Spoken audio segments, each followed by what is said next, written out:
안녕하세요. 자녀와 함께 성장하는 한걸음 언니입니다. 지난 시간에는 제가 개인 출판으로 저의 첫 책을 출간한 이야기를 전해드렸는데요. 나가 출판에 대해서 관심 있으시다면 이전 영상 참고해주세요.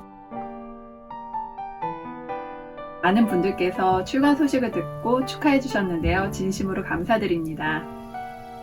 그리고 출간에 대해서 궁금해하시는 분들이 생각보다 많았어요. 그래서 오늘은 글쓰기, 책 쓰기에 대해서 좀 구체적으로 나눠보려고 합니다. 책을 써보고 싶은데 어디서부터 어떻게 시작해야 될지 막막하시다면 오늘 영상이 도움이 되었으면 좋겠습니다.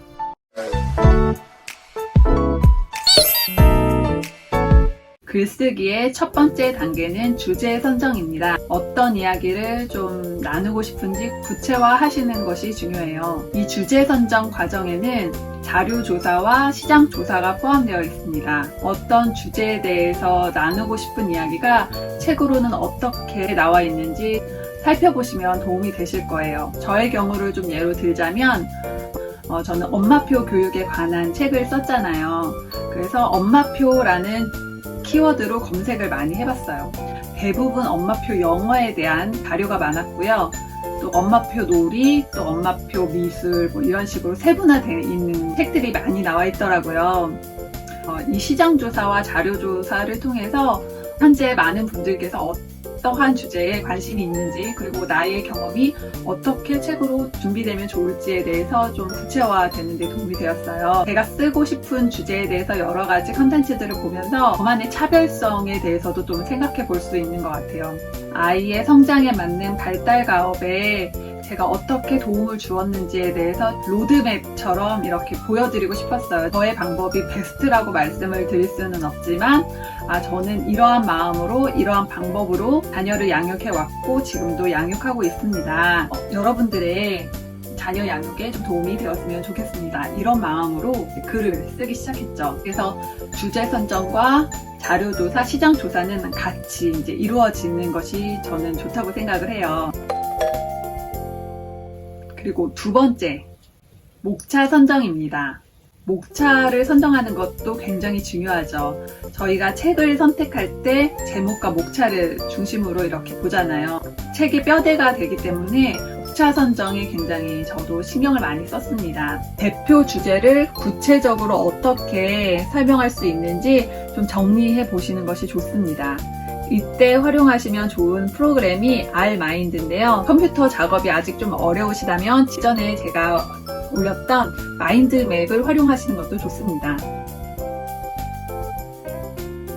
저 같은 경우에는 첫 번째와 두 번째 단계의 주제와 목차 선정에 굉장히 많은 시간이 들었어요. 이 두 단계가 끝나면 그다음부터는 굉장히 쉽습니다. 또 글을 쓰다 보면은 목차가 이렇게 순서가 바뀔 수도 있지만 한 10가지 정도의 소주제를 정하셔서 시작을 하시는 것이 좋습니다. 세 번째는 글쓰기 습관 들이기인데요.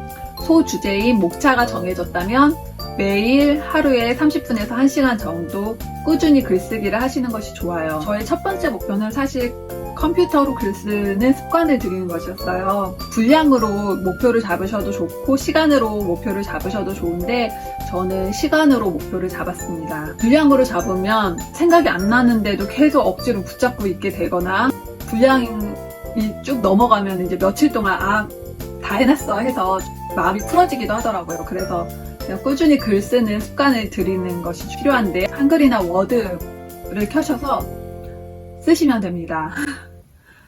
제가 나중에 각각 플랫폼마다 승인 기준을 좀 정리해서 말씀드리려고 하는데요. 간단하게 말씀드리면 타링, 유페이퍼, 북쿠크 이런 경우에는 50페이지 정도를 목표로 쓰시는 것이 좋습니다. 당연히 그 이상은 상관이 없겠죠. 북쿠크로 이제 종이책으로 출간을 하다 보니까 50페이지는 좀 얇은 것 같고요.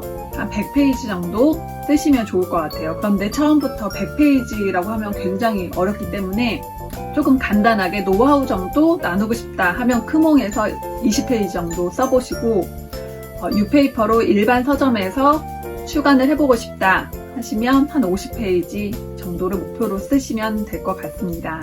글씨 크기는 한글 기준으로 12포인트입니다. 이런 구체적인 내용은 좀 정리를 해서 영상으로 다시 만들도록 하겠습니다. 잘 써지는 날이 있고 또 잘 안 써지는 날이 있는데요. 잘 써지는 날은 시간에 구애 없이 쭉 써보시고 좀 잘 안 써지는 날이면 막 굳이 이렇게 컴퓨터를 붙잡고 있는 것보다 좀 자료 조사를 한다든지 다른 분들의 그런 강의 같은 것도 좀 찾아보시면서 저를 좀 채우시는 시간을 갖는 것도 도움이 된다고 생각합니다. 그 목표를 가지고 그 생각을 놓지 않고 꾸준히 해 나가시는 것이 필요하다고 생각을 하고요.